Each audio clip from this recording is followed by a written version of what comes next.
نستعين وصلى الله على محمد وعلى آله وصحبه رب اشرح لي صدري ويسر لي أمري واحلل عقدة من لساني يفقهوا قولي. الحمد لله الذي هدانا لهذا وما كنا لنهتدي لولا أن هدانا الله وقد جاءت رسل ربنا بالحق والصلاة والسلام والتحية والإكرام على سيدنا وحبيب إله العالمين وشفيع المذنبين أبي القاسم محمد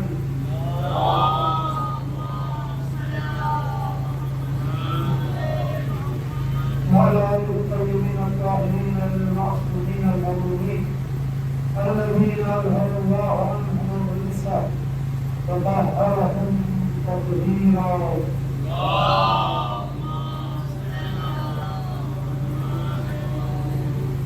یعنی قرآن مجید کی نورانی محفل ہے اور صاحب قرآن اس لیے نازل ہوا ہے کہ اس کو ہدایت کے لیے استعمال کیا جائے. اگر یہ قرآن کی برکتیں اتنی ہیں کہ اس کو دیکھنے سے بھی ثواب ملتا ہے, پڑھنے سے بھی ثواب ملتا ہے, سننے سے بھی ثواب ملتا ہے, لیکن جو اصل مقصد ہوتا ہے اس سے ہدایت پانا. اگر یہ اس کی برکتوں کی وجہ سے ہم کیا کرتے ہیں, ہم نے کوئی بیمار ہوتا ہے تو اس کو قرآن کی ہوا دیتے ہیں, کوئی سفر میں جاتا ہے, شادی بیاہ کے موقع پر دلہن کو اس کے سامنے رخصت کیا جاتا ہے, سفر بن جاتا ہے, جو بھی شادی میں جہاز کیا, تو یہ سب کی برکت ہے جس کی وجہ سے اصل قرآن کی نازل ہوا ہے. ہدایت للناس متقین کا لفظ ہے, الناس کا لفظ ہے. تو ہدایت قرآن سے ہدایت پانے کی چیز کی وجہ سے سمجھنا پڑے گا. تو قرآن کو سمجھنے کا ایک راستہ یہ ہے کہ تلاوت کریں, ترجمہ پڑھیں, اس کی تفسیر کو سمجھنے کی کوشش کریں. الحمدللہ سورہ کی تلاوت بھی بلکہ سورہ جن کا بھی کچھ حصہ تلاوت ہوا, تو اچھی بات ہے. سورہ نوح کے حوالے سے چند جملے فضائل جو اہل بیت نے ہمیں بتائے ہیں,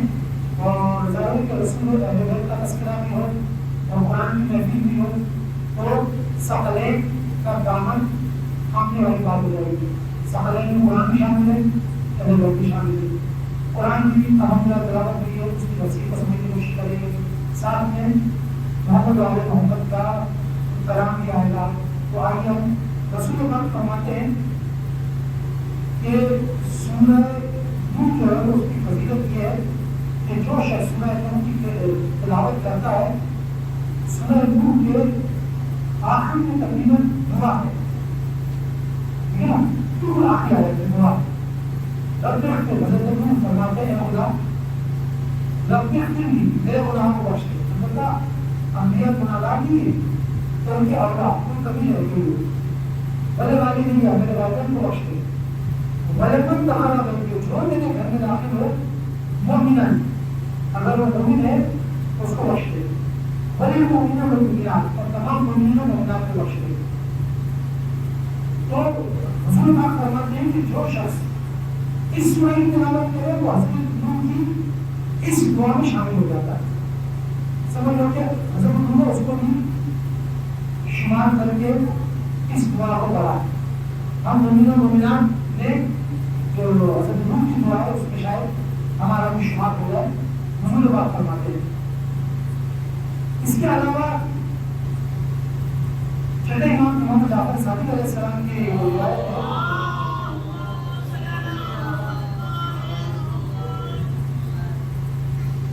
آپ فرماتے ہیں کہ جو شخص اس قرآن کو پڑھے, خاص طور سے سورہ نوح کو پڑھے اور پڑھتا ہے اور یہ امید کرتے کہ اللہ تعالیٰ جو ہے اس کو صبر کی جزا دے گا, اور سورہ نوح کو نماز میں پڑھے واجب استاد اور بڑی سورج نہیں ہے پڑھی, تو اسے ایسے گھروں میں جگہ دے گا جو نیک لوگوں کے گھر, بارش میں اس کی جگہ دے گا, اور بہت سی گھروں سے اس کی تجویز کرے گا. ایک اور بتا دوں کہ امام سے روایت ہے کہ اگر کوئی شخص قید میں ہو تو اس کے لیے اس سورہ کا پڑھنا جو ہے مفید ثابت ہوتا ہے قید سے رہائی کے لیے. یہ چھٹے امام کے روایت کے مطابق البتہ اس کے علاوہ انسان اگر مالی طور پر آسانی چاہتا ہو اس کے لیے یہ روایت یہ سورہ پڑھنا جو ہے روایت ہوا ہے آزاد کی برابر ہوگی. مختلف اس کے فوائد اور برکات روایات میں بیان ہوتی ہیں. تھوڑا سا اس کو جب ہم پڑھتے ہیں تو اپنے کی وجہ سے بارے بیان کروں. سورہ علم آپ کو معلوم ہے کہ 71واں سورہ ہے 71 جو قرآن کی ترتیب ہے. یہ نازل مکہ میں ہوا اور اس میں حضرت نوح علیہ السلام کا تذکرہ. حضرت نوح کا تذکرہ قرآن کو متعدد جگہ پر ہے اور حضرت نوح جو ہے وہ حضرت آدم کی نبی پشت میں آتے ہیں زیادہ پاکستانی. اور حضرت آدم کے بیٹے حضرت شیس وہ بھی نبی تھے. انہیں کی اولاد میں ایک اور نبی تھے ان کا نام تھا حضرت ادریس. حضرت ادریس کی اولاد میں حضرت ان میں مسئلہ ہے یعنی حضرت آدم کی بیٹی تو شیس ڈائریکٹ ہے لیکن شیس اور ادریس کے درمیان فاصلہ ہے. ادریس اور ان کے درمیان بھی فاصلہ ہے. نبی پشت میں آتے ہیں. اس نبی پشت میں آنے میں حضرت آدم نبی حضرت شیس نبی حضرت ادریس نبی اور حضرت نوح لیکن چوتھے البتہ بعض میں نے اس لیے لکھا ہے لیکن بعض میں زیادہ تر چوتھے نبی قرار دیا گیا ہے. حضرت کو اللہ تعالیٰ کی چوتھے نبی. اچھا چوتھے نبی کو آدم ثانی بھی کہا جاتا ہے. نوح ان کا نام نہیں ہے. نوح ان کا لقب ہے. نام کیا ہے؟ روایت میں 3 نام آئے. عبد الملک کیا ہے عبد العزیز کیا ہے عبد الاعلیٰ کیا ہے. عبد الملک عبد الاعلیٰ کیا ہے. جو ان کا لقب ہے این دعا کرنے والا گرجا کرنے والا اللہ کے سامنے گرجا کرنے والا. حضرت چوتھے نبی ان کو آدم ثانی بھی کہا جاتا ہے. آدم ثانی کا کیا مطلب ہے؟ آدم ثانی کا مطلب یہ کہ جس طرح سے حضرت آدم سے انسانی زمین پہ جو اس وقت انسان ہے اس کی نسل شروع ہوئی. حضرت نوح کے زمانے میں تمام انسان ختم ہو گئے سوائے ان لوگوں کے جو حضرت نوح کی کشتی میں سوار تھے. تب سب ختم ہو گئے. سب آخری میں اللہ نے سب کو ختم کر دیا. اب یہاں سے کیا ہوا ہے سمجھ لیجیے دوبارہ انسانی نسل شروع ہوئی. اس لیے حضرت نوح کو کیا کہا جاتا ہے عالم انسان. حضرت نوح کی عمر اتنی 1400 سال سے 2800 سال کے درمیان مختلف روایتیں. 1400 کی ہے 2800 کی 950 سال میں قرآن کا اور کیا ہے ہم تبلیغ ہے. 950 سال تبلیغ اس بات کی کہ لوگ اللہ کو ایک مانیں. اللہ کو مانتے تھے ایک نہیں مانتے تھے تو اچھا خدا کو مانتے تھے. انتظار کریں کی تبلیغ کی 950 سال 950 سال تبلیغ کی. کتنے لوگ ایمان لائے جو کشتی میں سوار ہوئے 80 آدمی مسلمان تھے. اندازہ لگائیں کہ انسان 950 سال تبلیغ کرے اور آپ کو رزلٹ کیا ملے 950 سال کے بعد 80 آدمی ایمان لائے. جبکہ بات ہم سے کم نہیں ہے. میں تو زیادہ نہیں بات سنا رہا ہوں آپ کو. اندازہ لگائیں کہ انسان 950 سال کی صبر آزما تبلیغ کرے اور اس کے بعد ایمان لانے والے 80 لوگ اس کے دل پہ کیا ہوگی. کبھی تو بدعا کرے گا کہ خدایا میں نے بہت کوشش کری تو نہیں ماننے والے. اب وہ خدا نے بھی کہا تھا کہ اے ایک نو جتنا آپ نے کیا ہے اب یہ ایمان آئے اب اس کے بعد کوئی ایمان لانے والا نہیں ہے. تو آگے پڑھنے جائیں ہندو نے بھی کہا کہ زیادہ غریب کو تباہ برباد کریں. اب اللہ نے کہا کہ ہماری آنکھوں کے سامنے تشریف بنا ہوا. میں کوشش کر رہا ہوں کہ اس کے طرف آگے بڑھوں تاکہ ہم اس آیت کی اس سورہ کی بات آیت کو سمجھ سکیں اور تھوڑا سا حضرت نوح کے بارے میں بیک گراؤنڈ تو اس آیت میں نہیں ہے، کیونکہ اس آیت میں حضرت نوح کی تاریخ بیان نہیں کی ہے، بلکہ کچھ حصے بیان ہوئے ہیں، کچھ باتیں حضرت نوح کا تذکرہ قرآن میں کئی بار اور مختلف جگہوں میں کئی باتیں آئی ہیں، ان میں سے کچھ باتیں یہاں پر آئی ہیں۔ میں حضرت نوح کی کچھ تاریخ بیان کروں جو اس آیت کی سورہ میں نہیں ہے، لیکن تھوڑا سا بات سمجھنے میں شاید آسانی ہو جائے، کچھ معلومات بھی ہو جائیں گی بچوں کو، بزرگ ہو گئے سنتے رہتے ہیں پڑھتے رہتے ہیں، کسی طرح کی ہوگی معلومات ہوگی۔ حضرت نوح نے 250 سال تبلیغ کی، آن ہجرت کی 80۔ اچھا اب جو ان کے مخالفین تھے 250 سال تک وہ کیا کرتے تھے؟ ان کی ساتھ جو ہے وہ عجیب بری حرکتیں کرتے تھے، مذاق اڑانا، اگر بھیا پتہ نہیں کس دوران کی باتیں کرتا ہے، اللہ ہے کہاں ہے اللہ مار دے گا، اللہ مار دے گا، دوبارہ چھوڑیں گے، قیامت آئے گی، کون سی قیامت؟ اور مناظر سے ختم، مٹی ہو گئی ہڈیاں، اس کو کیا بچے گا؟ کچھ نہیں لگے۔ اس قسم کی باتیں پھر مذاق اڑاتے تھے۔ اچھا مذاق اڑانے کا انداز نہیں، لیکن انسان کی زندگی کیا گزرے گی؟ جب یہ فیصلہ ہو گیا کہ ان کو عذاب دینا ہے، اللہ نے حکم کیا کہ نوح میری آنکھوں کے سامنے میری بہن کے لیے کشتی بنا، کشتی بنا۔ اب اس سے ایک بات پتہ چلتی ہے کہ کشتی آپ کی اللہ کی وحی ہے، لیکن اللہ کی وحی کے مطابق کشتی وہی بنائے گا جس کو لکڑی کا کام کرنا آتا ہے۔ اس لیے کہتے ہیں کہ حضرت نوح جو تھے وہ بڑی جانتے تھے کام، کشتی کا رواج نہیں تھا اس زمانے میں، لیکن ان کو پیدا ہوا۔ اگر انہوں نے کشتی بنانا شروع کی، اسی لیے میں کام کر سکتے نوح عراق کے علاقے میں۔ اگر آپ کو ذہن میں ہو، آپ اکثر آپ کو زیادہ تر جاتے ہیں تو کوفہ میں مسجد کوفہ کے اندر ایک جگہ ہے جس کے بارے میں کہا جاتا ہے کہ یہ وہ تنور ہے جہاں سے پانی ابلنا شروع ہوا تھا۔ ان آیتوں کو اس کا تذکرہ نہیں، اس لیے بتا رہا ہوں کہ جو باتیں میں بیان کر رہا ہوں وہ صرف اس سورہ سے متعلق نہیں ہے، بہت جگہوں پر بھی حضرت نوح کا تعلق وہاں سے تھا۔ اب جس جگہ پہ یہ بنا رہے تھے اللہ کے حکم کے مطابق کشتی، لوگ آ کر کہتے ہیں بھائی لوگوں کو صحیح پہلے کیا کہتے ہیں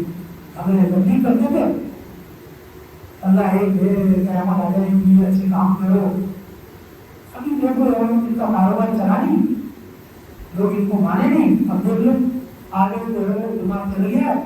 خشکی میں کشتی بنا رہے، کون زیادہ مزہ اچھا حضرت نوح بنا رہے، ان کے ساتھ ان کے ماننے والے لوگ بنا رہے، چھوٹا کافی کر رہے، کشتی بن رہی۔ اچھا کشتی بننے کے مذاق اڑانے والے مذاق اڑا رہے ہیں، لیکن جو سمجھتے ہیں وہ نجات کا وسیلہ بنا رہے ہیں۔ مذاق اڑا رہے لیکن جو سمجھ رہے ہیں وہ اپنے لیے کیا کر رہے؟ نجات کا وسیلہ بنا رہے ہیں۔ وہ کہہ رہے مذاق اڑا تو ہم اپنا کام کریں، اسی سے نجات ملے گی۔ کوئی کچھ نہیں کہتا ہے، ہم نے جب مولا کو مان لیا کہ یہ سفینہ نجات ہیں تو کوئی کتنا ہی مذاق اڑائے، کوئی کیسے ہی کہے کہ اپنے آپ کو پیٹتے ہیں، یہ کرتے ہیں، وہ کرتے ہیں، ہم بھی مذاق اڑاتے ہیں، ہم اپنے سفینہ نجات کر کر سوار ہو رہے ہیں۔ ہم اسی کی ذریعے سے محمد حسین کا اظہار کر رہے ہیں، اور رسول پاک کا فرمان ہے کہ جو حسین سے محبت کرے خدا تجھ سے محبت فرما، محبت کے لیے وسیلہ ہے، نجات بنا رہے ہیں۔ ٹھیک طرح سے یہ بھی ایسی مذاق بنا رہے تھے، لیکن جو ماننے والے تھے وہ اپنے لیے وسیلہ نجات، ذریعہ نجات فراہم کرے۔ کشتی بن گئی، اس میں سوار ہو گئے، بارش اوپر سے بارش نازل ہوئی، نیچے سے جو پانی نکلا اور ہر طرف پانی پانی ہو گیا۔ کشتی کے اندر سوار کون ہوا؟ ایک تو اللہ نے کہا تھا کہ جانوروں کو سوار کر دو اور ڈبل ٹھیک ہے، تھوڑا تھوڑا ایک نر ایک مادہ، اور جو آپ کے ماننے والے ہیں ان کو سوار کر دو۔ ماننے والوں میں سے آپ کو معلوم ہے کہ ایک ان کی سودا تھی، ایک ان کا بیٹا، یہ دو کیونکہ حضرت نوح کو نہیں مانتے تھے، ان دو کو چھوڑ دیا، باقی سب کو سوار کیا۔ حضرت نوح کے 4 بیٹے تھے، سام، حام، یافس، اور ایک کا نام کنعان۔ یہ نافرمان تھا، کنعان جو تھا یہ نافرمان تھا۔ باقی یہ لوگ حضرت نوح پر ایمان لے آئے تھے، وہ ساتھ، لیکن جو ہے وہ نہیں مانتی، وہ لوگ رہ گئے، ان کے بیٹے کو بتانے کی کوشش کی کہ حضرت نے، لیکن اس نے کہا کہ میں جو کشتی میں سوار ہوں میں وہ پانی کی چوٹی میں چلا جاؤں گا، وہ بتا نہیں۔ حضرت نوح نے کہا کہ آپ جو ہے کوئی چیز اللہ کا عذاب ہے، اس پر بارش کو تھوڑی ہے تو اوپر چلے جائیں گے، ادھر چلے جائیں گے، ادھر چلے جائیں گے، ادھر جائیں گے، نہیں، اللہ کا عذاب ہے۔ زلزلہ آتا ہے آسانی میں، جب زلزلہ آتا ہے تو پوری زمین تباہ نہیں ہوتی۔ ابھی کچھ عرصے پہلے آپ نے سنا ادھر ترکی میں وہاں پر زلزلہ آیا چند سال پہلے، ٹھیک ہے، پاکستان میں آ گیا 2005 سال، ٹھیک ہے نا، اس طرح سے آتے رہتے ہیں، ایک جگہ آتا ہے دوسری جگہ لوگ بچ جاتے ہیں۔ لیکن آپ کو معلوم ہے کہ قرآن کی ایک آیت ہے کہ وہ زلزلۃ الارض زلزالہ، قیامت کے دن پوری زمین میں زلزلہ آئے گا۔ یہ نہیں کہ ایک جگہ کے لوگ نکل گیا دوسری جگہ چلے جائے، اس وقت تم ختم ہونا ہے سب کچھ، قیامت ہے۔ یہ بھی ایک ایسا ہی عذاب تھا کہ جس میں زمین پوری جو ہے وہ غرق ہو جانے والی، غرق سب غرق ہو گئے، 3 یا 4 بھائی بچے، کچھ اور لوگ بچے۔ اللہ تعالیٰ نے تمام جانوروں کے جوڑوں کا حکم زیادہ رکھنے اپنے پاس۔ اس سے کیا بات ثابت ہوتی ہے کہ اللہ تعالیٰ چاہتا ہے کہ مخلوق کی نسل کی حفاظت کی جائے۔ پتہ چلتا ہے نا کہ فلاں جانور کی نسل ختم ہو رہی ہے، ہم نہیں کوشش نہیں کی ہماری کہ یہ نسلیں جو ہے قائم رہے۔ واجب میں بات نہیں کر رہا ہوں، لیکن اللہ تعالیٰ چاہتا ہے کہ جانوروں کی نسلیں بھی اور انسان کو جگہ پر انسان۔ اچھا، اب یہ جو صورتحال ہے، جب حضرت نوح کے بارے میں یہ پڑھ رہے ہوتے ہیں کہ وہ کشتی میں سوار ہوئے، کشتی میں سوار ہونے کے بعد جو ہے وہ پوری زمین ڈوب گئی۔ اس کے علاوہ کہتے ہیں کہ بعض یہ واقعات سناتے ہیں کہ حضرت نوح نے دیکھا کہ پوری زمین ڈوب گئی، لیکن ایک کٹیا جھونپڑی، بچے کی زندگی کا کٹیا کو جھونپڑی، ایک جھونپڑی میں روشنی ہے، وہ ٹائم و ٹائم ہے، یہ کیا ہے بھائی، کہتے اس کے لیے بڑھیا مجھے نہیں کیا ہوا، میں نے آپ سے کہا تھا کہ بھائی وہ طوفان آئے پر مجھے بتا دیجیے گا، مجھے انتظار نہیں اپنا پوٹلا ووٹلا باندھ کے رکھا تھا کہ بلائیں گے تو وہ پوٹلا اٹھاؤں پوٹلی اٹھاؤں تو چلی جاؤں گی، میں انتظار نہیں بھائی وہاں پہ بھشر مچا ہوا ہے، مجھے سارے جانوروں کو لے کے جانا، جو مسلمان ہیں مومن ان کو لے کے جانا، اپنی کشتی کو سنبھالنا، یہ سب کام کے میرے تو میں نے کسی کو بھیجا بھی، لیکن میں بھول گیا نہیں اور واپس آ گئی، اب وہ تیار بیٹھی، تو تیار بیٹھی تھی تو اس کی اس تیاری کی وجہ سے اللہ نے اس کو بھی اگر جو سفینے میں سوار تھی لیکن گویا کہ سفینے میں سوار ہو گیا، تو جو انتظام کر رہا ہوگا نا مجھے تو خدا کا، تو حدیث میں ہے کہ جو شخص بعد میں امام حجت خدا کی کہ ظہور کا انتظار کر رہا ہے گویا کہ وہ خیمہ امام میں موجود ہے، گویا کہ وہ موجود صحیح معنوں میں اگر انتظار ہے، مولانا آپ کا انتظار کر رہا ہوں، آپ آئیے میں آؤ تو حکم نہ آؤ، پتا چلا میں گھر سے نکل جاتا ہے، پھر آپ ایک قدم میں مجھے پہنچ جائیں نہ پہنچ جائیں تو آپ کی مرضی، میرے لیے حکم یہ ہے کہ جب حجت خدا آ جائے تو گھر سے نکل جانا نہیں، تو اس طرح سے تیاری ہوگی نا تو آپ گھر میں آئیں گے، لیکن آپ کو شمار کس کو ہو رہا ہے ان لوگوں کو نہیں سے کہ جو امام کے خیمے کے اندر موجود ہے، خیمے سے مراد امام کے فرنٹ پہ موجود ہے، امام کے محاذ پہ موجود ہے، یعنی امام کے ساتھ ایسا کرتا اگرچہ کچھ لوگ کوفہ میں پھنس گئے تھے، لیکن اگر وہ امام کے ساتھ تو گویا کربلا میں نہیں آ سکتے، بس گئے کسی وجہ سے نہیں آ سکتے، یا تو کربلا میں اگر ہوتے تو ہوگی شہادت کا رتبہ پا لیتے نہیں۔ جہاں ہمارے پاس روایتیں ہیں کہ ایسے لوگ تھے کہ جن کے سر پہ زخم بنا ہو کہ یہ صفین کا زخم ہے، اس صفین کو 200-300 سال گزر گئے، کہاں سے صفین؟ ایک شخص کا جا رہے تھے اور دوسری سائڈ کہانی کا بات نکلی اور بات ہوئی اس کی کہ وہ فلاں کے ہاں کی جنگی صفین کا مسئلہ تھا، تو بڑا تھا ہمیں تو اس نے کہا اچھا ٹھیک ہے، تو ابھی لڑ گئی حسین کا جنگلی اس کی تلوار سے اس موم کے سر پہ ضرب کر دو، خواب کو چھپایا کہ یہ تو صفین کی ضرب لگی، صفین میں نہیں کہا وہ، لیکن ضرب کون سی ہے؟ صفین کیوں تم اس کی خاطر کر رہے ہو کہ تم وہاں پر۔ اب انسان جو لوگ اس کشتی میں سوار ہوئے وہ نجات پا گئے، اچھا نجات پا گئی، ہمیشہ نہیں نجات پا گئی، ہمیشہ نہیں، اس عذاب سے نجات پا گئی۔ اب آگے تمہیں اپنا حساب کتاب سنبھال کے رکھنا ہے، ایسا نہ ہو کہ ایک عذاب سے نجات پا گئے اور تھوڑے دن تک لائن پہ رہے، اس پر ایسے لائن سے پھیل گئے، ایسا نہیں ہونا چاہیے۔ اب آپ کی خدمت کر سکو کہ حضرت نوح جن لوگوں کو تبلیغ کرتے تھے ان کا مسئلہ کیا تھا؟ یہاں پر آپ آیت کے اگر اس سورت کی جو تقریباً آخر کے قریب کی آیتیں ہیں اگر اس کو آپ دیکھیں گے تو اس میں آپ دیکھیں گے کہ انہوں نے کہا یہ جو آیت سورت جہاں پہ ختم ہو رہا ہے حکم، اس کے بعد جو آیت ہے 20ویں آیت کے بعد 20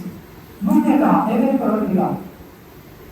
انہم عصونی، انہوں نے میری نافرمانی کی ہے، واتبعوا اور پیروی کی اس کی من لم یزدہ مالہ وولدہ، جس کا مال اور جس کی اولاد میں کوئی فائدہ نہیں پہنچانا سوائے خسارے کی، اس کی پیروی کرے ہمیں تو نیکی کی طرح پر افواہی ہے، وہ مکروا مکرا کبرا، اور انہوں نے بڑی مکاریاں کی، مکرا کبرا، کباری کا جو تمیز ہے نا تو اپنا جو مکر کیا، ایسا نہیں، یہ ہمیشہ یہی ہوتا ہے۔ کچھ لوگ جو ہوتے ہیں وہ جو دیکھتے ہیں نا کہ اچھے لوگوں اگر ان کی بات آ گئی ان کو لوگوں نے ماننے لگے تو پھر کیا کرتے ہیں؟ مکر کو پار کرتے ہیں، بڑی مکاری لگاتے ہیں، کیونکہ وہ کہتے ہیں کہ ہم جو فائدہ اٹھا رہے ہیں، ہمیں تو شہرت ملی ہوئی ہے، ہمیں جو عزت ملی ہوئی ہے، ہمیں جو دولت ملی ہوئی ہے، ہمارا جو مقام ہے، کی وجہ سے اگر یہ لوگ دین کی طرف چلے گئے تو یہ عزت دیں گے کس کو؟ نبی کو، خدا کو، چودھری کو، سردار کو، وڈیرے کو، وہ عزت دیں گے، وہ دین کو عزت دیں گے۔ اگر دیندار بنے گا تو دین کی طرف وہ ہمیشہ کوشش کرتے ہیں کہ بڑے لوگ جو ہوتے ہیں کفار کے، وہ کوشش کرتے ہیں کہ لوگ اس طرف نہ لیں، اس کے لیے بڑی سازشیں کرنی پڑتی ہے، لیکن انبیاء حق بات کہلاتے ہیں، حق بات خود بہت انسان کی دل میں قدرتی طور پہ گھر کرتی ہے، لیکن جو باطل ہوتا ہے نا اس کی باتیں حق نہیں ہوتی، غلط ہوتی ہیں، وہ دل پہ آسانی سے اثر نہیں کرتی، اس کو اثر کرنے کے لیے ٹھیک ٹھاک ہو تو پیسہ لگانا پڑتا ہے، محنت کرنی پڑتی ہے، کوشش کرنی پڑتی ہے، جبکہ دل پہ غبار ڈالنا پڑے گا، کچرا ڈالنا پڑے گا، کوڑا کرکٹ ڈالنا پڑے گا تاکہ اس میں نیکی کا نور جو ہو تیزی سے اثر نہ کرے۔ وہ لوگ بھی مکر غبار کرتے تھے، حضرت نوح کیا کرتے تھے؟ مکر نہیں کرتے تھے۔ لکھا ہوا شاید آپ نے ترجمے میں سنا ہوگا کراہی کہ حضور حضرت نوح نے میں نے صبح بھی سمجھایا، شام بھی سمجھایا، میں نے فردن انڈیویجول تبلیغ بھی کی اور اجتماعی طور پر تبلیغیں بھی کی، ہر طرح سمجھا ملے گا، کوئی ماننے کو تیار نہیں۔ حضرت ابراہیم حضرت نوح یہ کر رہے وہ لوگ کیا کر رہے ہیں؟ مکروں کو پارا، بڑے بڑے مکر۔ آپ کو نظر آ رہی ہے کیا یہ جو سوچ ہے صرف حضرت نوح کے زمانے ایک قانون بتایا جا رہا ہے کہ ہر زمانے میں جہاں کی حق کی بات ہوگی وہ باطل مکر کو بار کرے گا، بڑی بڑی مکاریاں کرے گا۔ اے رسول آپ کے زمانے میں بھی اگر یہ بدماشیاں کر رہے ہیں اور حرکتیں کر رہے ہیں تو گھبراہ نہیں، ایک کے ساتھ ڈٹے رہو۔ آج کے دور میں ایسا نہیں ہوگا۔ آج کے دور میں جو لوگ حق کی طرف جا رہے ہیں ان کو دور کرنے کی کتنی کوشش ہوگی۔ آپ دیکھیں کتنی ویب سائٹس نیٹ کے اوپر موجود ہیں، کتنی ایپس موجود ہیں کہ جو مکر قربان کے زمرے میں آتی ہے کہ کوئی حق کی طرف نہ جائے، گانوں میں لگ جائیں، فلموں میں لگ جائیں، کھیلوں میں لگ جائیں، گیمز میں لگ جائیں بچے ہمارے، حق کی کسی سائٹ کی طرف نہ جائیں۔ آپ ایک دفعہ میں نے چیک کیا، میں نے گوگل پہ شیعہ لکھا، ایک دفعہ کافر سے میرے حسن رسولہ لکھا، حزب اللہ لکھا، تو دیکھا کہ شیعہ یعنی حسن رسولہ لکھا ہوں تو 4 قسمیں سے مسلم کی آتی ہیں، وہ بھی کاربن ٹائپ کی جو نیگیٹو ہوتی ہے، کچھ اچھی بھی ہوتی ہے، پھر اس میں جو ہے وہ کسی تصویر آنا شروع ہوتی ہے، لیکن اس کا نام لکھا ہے، یہ تصویریں کہاں سے آ رہی ہیں؟ ان کے ہاتھ میں ہے نا مکر قربان۔ وہ چاہ رہا ہے کہ آپ کی آنکھوں کے سامنے کچھ نہ کچھ ایسی چیز آ جائے کہ جس کو آپ کلک کریں اور اس پر ڈائیورٹ ہو جائے کسی اور شیعہ لکھ رہا ہے تو اس میں ساری شیعوں کے پاس قرآن کی ہے، تفسیر کی ہے، یعنی بلاغہ کی ہے، صحیح کاملہ کی ہے، جیسے شیعہ لکھ رہا ہے سوائے کرو کیا کہتے ہیں زنجیروں کے اور چوڑیوں کے ماتم پر کچھ بھی نہیں نکالا، 99% چیزیں اس کی ہوتی ہیں، کسی چیز میں نکالا ٹھیک ہے کہ شیعوں کے اندر ماتم بھی ہے اور شیعوں کے اندر جو ہے وہ زنجیر کا ماتم بھی ہے، ان کا ماتم بھی ہے، لیکن بھائی نہیں لکھا ہے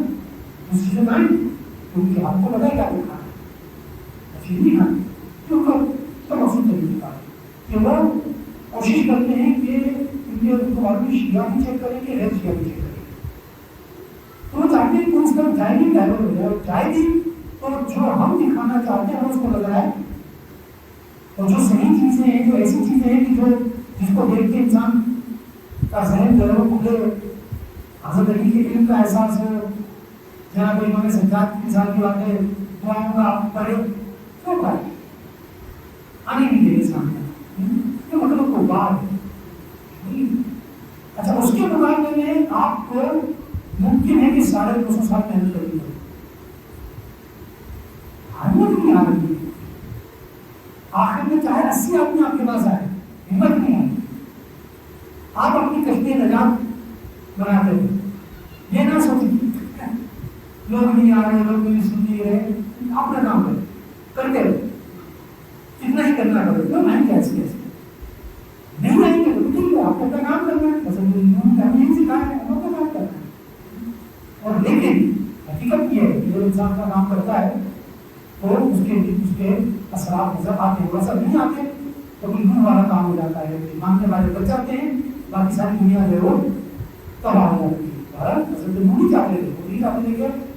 محنت کر کے لوگوں کی طرف نہیں ہے، اپنی کرو پانی اپنی کذاب کا بہانا ہو گیا، ایسا نہیں عرض کرتا ہے۔ اصل تو کی جو تبدیلی ہے اس سے ایک بات بھی پتا چلی کہ ٹائم زیادہ لگے